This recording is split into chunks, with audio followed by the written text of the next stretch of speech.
No tere õhtust kõigile. Nüüd vaatame sellist teemat nagu, kuidas siis krüptorahad teineteisest erinevad. Nad erinevad selle poolest, et loojad on erinevad.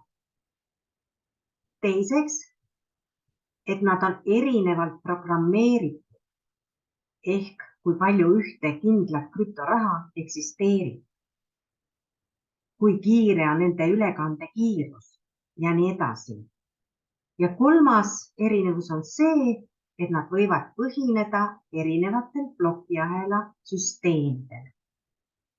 Ja üks hea tööriist on siin CoinMarketCap ja mida vaadata. Ja ma jagan siis nüüd CoinMarketCapi lehte. Üks moment.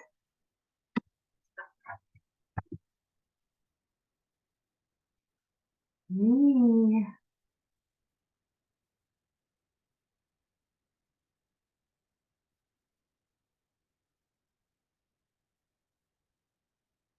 Siin me oleme siis CoinMarketCapis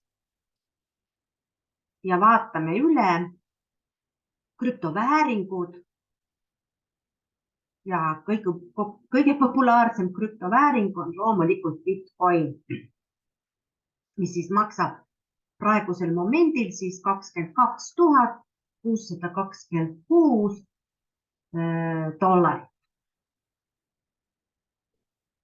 Selles CoinMarketCapis on väga palju krüptovääringuid, väga palju selliseid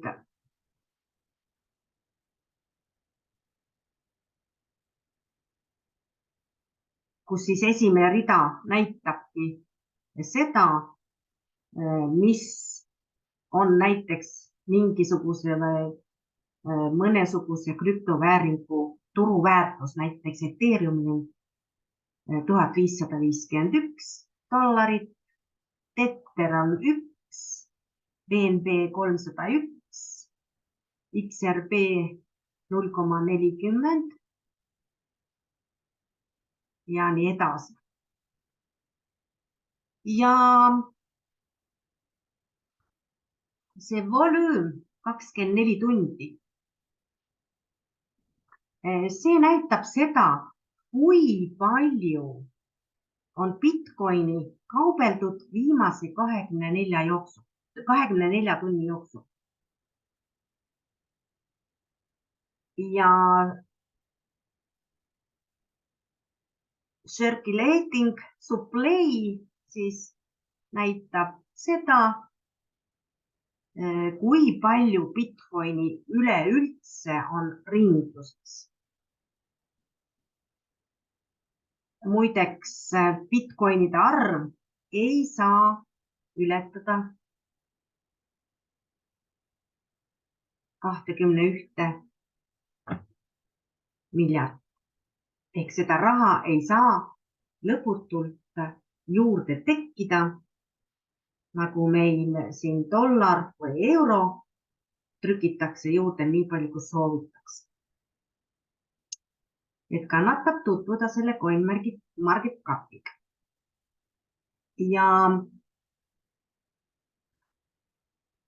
vaatame siis ühte krüptovara veel huvi pärast.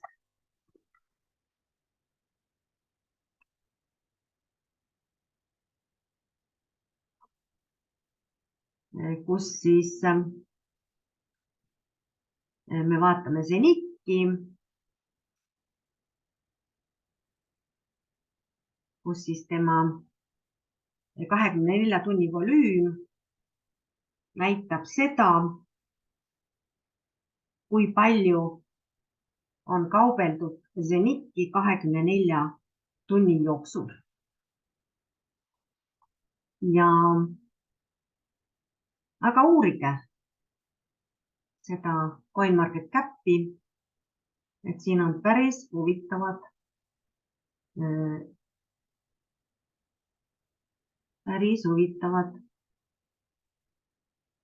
asjad, mida võiks inimesi huvitada. Aga järgmises videos räägin ma, mis on Bitcoin.